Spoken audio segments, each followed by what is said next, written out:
నమస్తే వాళ్ళందరూ ఎట్లున్నారు? అందరు బాగున్నారా అనుకుంటున్నా. ఇక టాపిక్లోకి వెళ్ళిపోదాం. ఈరోజు టాపిక్ ఏంటంటే ఐడి కార్డు మర్చిపోయి ఆఫీస్కి పోతే ఎట్లుంటుంది, టికెట్ లేకుండా టీసీకి దొరికితే ఎట్లుంటుందో అట్లుంటుంది.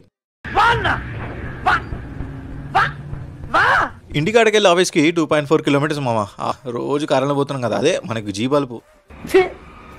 ఎందుకు నీకు ఈరోజు నడుచుకుంటూ పోదామని చెప్పేసి ఇక స్టార్ట్ అయినాం అనమాట. ఫస్ట్ ఎక్సైట్మెంట్ వచ్చింది మామ, ఆ తర్వాత యాంగ్జైటీ వచ్చింది. మనం మొండోళ్ళం కదా, ఇదే నడవకపోతే ఇంకా లైఫ్ ఏం నడిపిస్తామని చెప్పేసి మంచి మోటివేషన్ తోటి నడుచుకుంటూ వెళ్ళిపోయినాం. నడుస్తున్నా ఇక ట్రాఫిక్ వల్ల స్టక్ అయినా.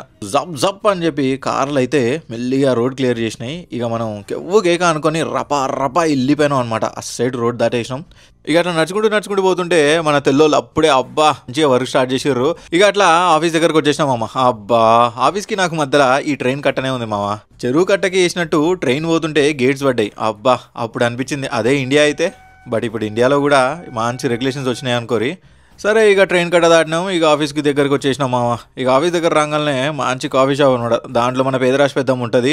ఏరా కొడక ఎట్లున్నావు, ఏం ఆస్తున్నా పెద్దమ్మ. ఇక అబ్బా మంచి ఊపితోటి అట్లా మనం ఆఫీస్కి వచ్చేసినాం. ఆఫీస్కి వస్తే ఐడి కార్డు మర్చిపోయినా.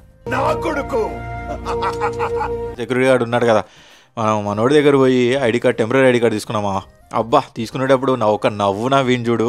అప్పుడు అర్థమైంది మా మేనేజర్కి నేను ఇచ్చే అటెండెన్స్ కంటే సెక్యూరిటీ గార్డ్కి ఇచ్చే అటెండెన్స్ ఎక్కువ ఉన్నాయని చెప్పి. ఇక ఆ ఐడి కార్డు తీసుకొని ఎంట్రీ ఇచ్చినాం. పోతే క్వార్టర్లీ ప్లానింగ్ అన్నారు. అదే మామా క్వార్టర్ దాకా ఇంట్లో బండాలి. ఇక సరే వచ్చి చూస్తే మన సాయిగాడు అబ్బా పొద్దున్నే వచ్చేసిండు. ప్రతి ఒక్కరికి ఆఫీస్లో 2-3 క్రైమ్ పార్ట్నర్స్ ఉంటారు మామ. నాకైతే 2 ఉన్నారు, దాంట్లో వీడొకడు. ఇక మర్చిపోయినా మనోడు మంచి సెటిల్ క్యాండిడేట్. కావాలంటే అర్జీ పెట్టుకోరి, డిస్క్రిప్షన్లో ఐడి ఉంటుంది, చెక్ చేయరు అనమాట. మంచి సెటిల్ క్యాండిడేట్, మంచి పెళ్లి చూపులు చూస్తున్నారు అనమాట ఇంట్లో అంటే అన్నాడు కానీ ఆ ఊహ ఎంత బాగుందో. ఇక మొత్తానికి అరే బాబు ఈ రోజుకి ఇక కంప్లీట్ అయిందిరా అనేసరికి అబ్బా 10th క్లాస్లో ఎస్ఎస్సీ ఎగ్జామ్స్ అయిపోయిన తర్వాత హాల్ టికెట్ చింపినంత ఆనందం మావా. ఇక సర్లే అని చెప్పేసి జిమ్ పోయి మంచిగా ఒక 1 అవర్ అట్లా మంచి సెషన్ కంప్లీట్ చేసుకొని మంచిగా డేని ప్రొడక్టివ్గా ఏం చేసినాం. మా వీడియో నచ్చితే లైక్, షేర్ అండ్ ఫాలో. మళ్ళీ మంచి కంటెంట్తో కలుద్దాం. See you all, take care.